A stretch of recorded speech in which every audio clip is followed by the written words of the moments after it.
আমি আজকে যে ব্যবসা নিয়ে কথা বলবো এই ব্যবসাটা কিন্তু তেমন একটা কেউ শুরু করে নাই, আর এই ব্যবসাটা কিন্তু আজ থেকে 2 বছর পরে রেগুলার হয়ে যাবে। সো আপনি এখন থেকে শুরু করতে পারলে অনেক অনেক অনেক টাকা আয় করা শুরু করে দিতে পারবেন এবং কি অনেক ভালো মার্কেট ধরে ফেলতে পারবেন। সেটা হচ্ছে মুদি মাল বা মুদির জন্য ডেলিভারির ব্যবস্থা। এটা আমি আপনাকে একটু চালাকিভাবে যদি বলি, সেটা হচ্ছে আপনি এই ব্যবসাটা কিন্তু দুইভাবে করতে পারবেন। একটা হচ্ছে আপনি ডেলিভারি সিস্টেম রাখতে পারেন, মানুষজনের বাসায় হচ্ছে ডেলিভারি যে খাবারগুলো রয়েছে, যে মুদি পণ্যগুলো রয়েছে সেগুলো দিয়ে আসতে পারেন, সেটা এক ধরনের।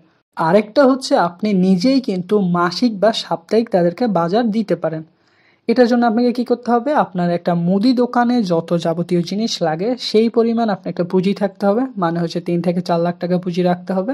তারপর হচ্ছে অনেকজন রয়েছে যারা হচ্ছে মাস শেষ টাকা পায়, তাদের কাছে টাকা থাকে না, বা সপ্তাহে টাকা পায়, এছাড়া তাদের কাছে টাকা আসে না।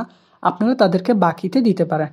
কিরকম চুক্তিটা হবে, যে আপনি 1 মাস তাদেরকে বাজার দিবেন, বাজারে যত ধরনের খরচ হবে সবকিছু আপনারা রাখবেন। 1 মাস পর আপনারা তাদের থেকে টাকাটা নিয়ে নেবেন। এটার জন্য আপনি কিছু কমিশন হিসাবে লাভ করবেন। তাছাড়া হচ্ছে যেসব পণ্য আপনি তাদেরকে দিবেন তার থেকে তো লাভ হচ্ছেই, এবং কি সাপ্তাহিক সিস্টেমও এটা চালু রাখতে পারেন।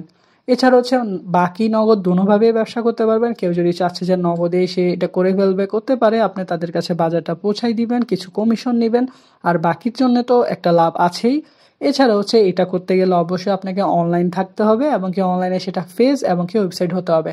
এই ব্যবসাতে কিন্তু আপনাকে দোকান নিয়ে করতে হবে এমন কিছু না, এটা অনলাইনেই করতে পারবেন, এবং কি সবাই এটা অনলাইনে করার চেষ্টা করবে। অবশ্যই আপনার একটা গাড়ি থাকতে হবে, সেটা হতে পারে ভ্যান, বাইক বা ট্রাক।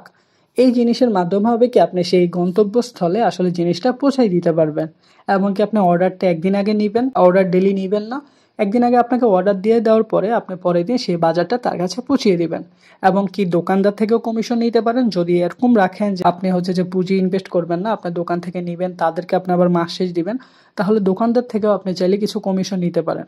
এবং কি কমিশন আপনি কাস্টমার থেকেও নিতে পারবেন, যেভাবে হচ্ছে আপনি তার কাছে যখন খাবারটা পৌঁছাই দিবেন সে হচ্ছে আপনাকে ডেলিভারি খরচটা দিয়ে দিবে। এবং কি 5 থেকে 10% কিন্তু আপনি লাভ করতে পারবেন বাকিতে। মানে হচ্ছে আপনার একটা খাবার যদি 100 টাকা হতো, সেটা যদি আপনি 90 টাকা বিক্রি করলে 10 টাকা লাভ হতো, সেখানে আপনি 105 টাকা বিক্রি করবেন। অনেকে যদি এসব সুযোগ সুবিধা পায় যে বাকিতে আমাকে দিচ্ছে, 1 মাস আমাকে খাওয়াচ্ছে, 2 টাকা, সে একটু বেশি লাভ করতেই পারে। এটা নিয়ে কারো কোনো সে থাকবে না। এবং কি পণ্যের চার্ট আপনারা রেডি করে রাখবেন, মানুষজন যখন আপনার কাছে অর্ডার দিবে তাদেরকে চার্টটা দেখাবেন, এখান থেকে যাদের যেটা প্রয়োজন হবে সেটা অর্ডার দিতে পারবে। এবং কি এই ব্যবসার মধ্যে কিন্তু কম্পিটিশন নাই, তেমন একটা কেউ শুরু করে নাই। আমি যদি বলি, আপনি হয়তো দেখা যায় আপনার এলাকায় আপনি প্রথম হবেন বা 2-3 থাকবেন, এই ব্যবসা তেমন কেউ শুরু করে নাই। এবং কি চেষ্টা করবেন এই ব্যবসাটা আবাসিক এলাকায় টার্গেট করার জন্য, কারণ আবাসিক এলাকার মানুষরা অনেকেই প্রবাসে থাকে।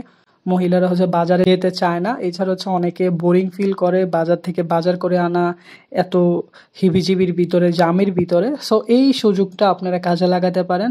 এবং কি আপনারা চাইলে অফিস দিতে পারেন, যদি আপনাদের মনে হয় যে আমাদের একটা অফিস দেওয়া উচিত, অফিস দিতে পারেন। এবং কি চাইলে আপনার যদি ভালো ইনভেস্ট থাকে একটা অ্যাপস তৈরি করতে পারেন।